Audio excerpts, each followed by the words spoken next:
오늘은 2026년 2월에 터진 이란 전쟁에 대해 얘기해 볼 건데, 이 전쟁이 왜 일어났고, 지금 어떻게 진행되고 있는지 깊게 파고들어 보자. 평화 협상이 진행 중이던 시점에 갑자기 터진 이 전쟁, 정말 복잡한 국제 정치 상황이 얽혀 있다. 먼저 전쟁이 일어난 이유에 대해 말하자면, 그 전까지의 상황. 사실 2026년 초까지만 해도 이란과 미국 사이에는 평화 협상이 한창 진행 중이었다. 오만이 중재자 역할을 하면서 2월 26일 제네바에서 3차 협상이 열렸는데, 당시 상황은 정말 희망적이었다. 이란이 농축 우라늄을 해외로 보낼 준비를 했고, 미국의 감시 아래서 핵시설을 엄격하게 검사받기로 합의한 거다.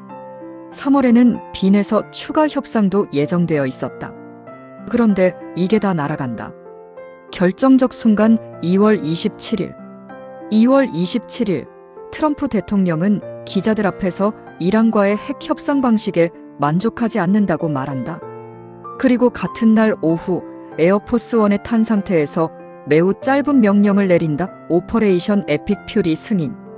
중단 없음. 이게 뭘까? 이건 사전에 준비되어 있던 이란 공격 계획의 작동 신호다. 왜 갑자기 공격했나? 여기가 핵심이다. 행정부 관계자들은 이란이 미국을 공격할 준비를 하고 있었다고 주장한다. 하지만 비공개 의회 보고에서는 다른 얘기가 나온다. 이란이 실제로 선제 공격을 준비 중이라는 정보는 없었다는 거다. 그럼 뭐가 문제였나? 아마도 이란의 미사일과 드론 능력에 대한 우려, 그리고 핵 협상이 자신의 뜻대로 진행되지 않는 것에 대한 불만이 결합된 것 같다. 게다가 평화 협상보다는 군사적 해결책을 선호하는 쪽의 의견이 결국 우세해진 것으로 보인다. 전쟁이 진행되는 과정을 보자면, 첫 번째 공격 초토화 작전. 2월 28일 오전 1시 15분, 미국과 동맹국은 대규모 공격을 시작한다. 정확히는 100대 이상의 항공기가 일제히 이란의 목표물들을 타격한다.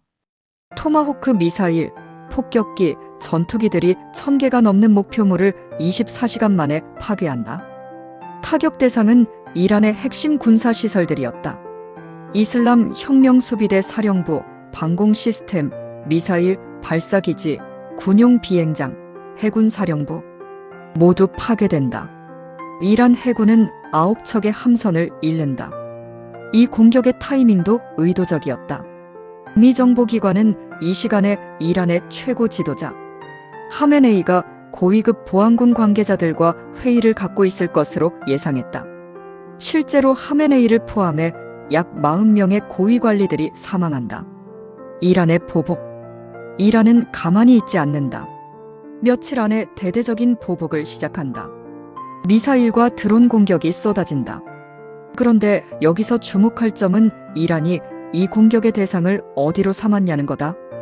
이란은 미국 기지뿐만 아니라 걸프 지역의 다른 나라들도 공격한다. 3월 25일 기준으로는 아랍에미리트의 2156발, 쿠웨이트의 791발, 사우디아라비아의 723발, 바레인의 429발, 카타르의 270발, 총 4391발의 미사일과 드론이 걸프 지역으로 쏟아진다. 이게 뭐 하는 짓일까?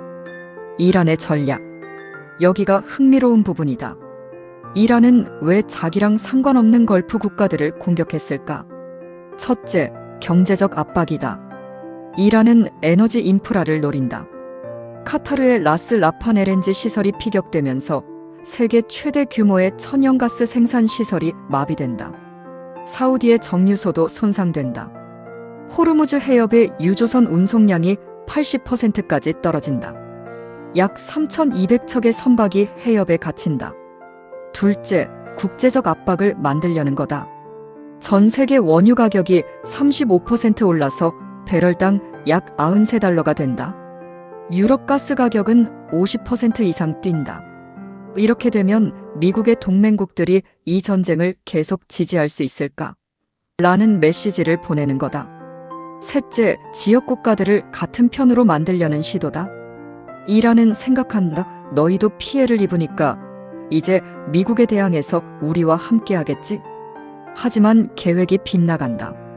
역설적으로 걸프 협력회의 국가들은 이란에게 미사일 공격을 받으면서도 미국 전쟁에 참여하기를 거부한다.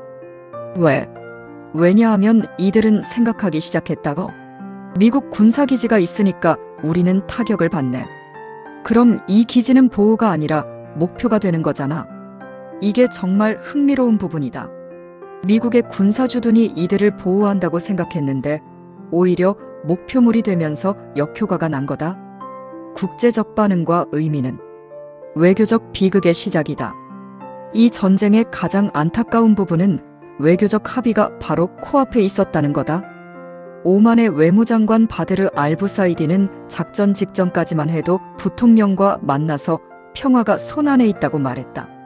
그런데 몇 시간 뒤에 전쟁이 터진 거다.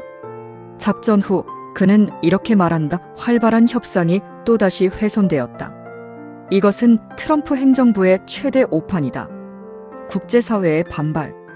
유럽은 크게 실망한다. 프랑스는 유엔 승인 없이 전쟁을 시작한 것이 위험한 선례라고 경고한다. 독일도 지상작전에 참여하지 않겠다고 선언한다. 러시아는 계획된 무장 침략이라고 규정한다.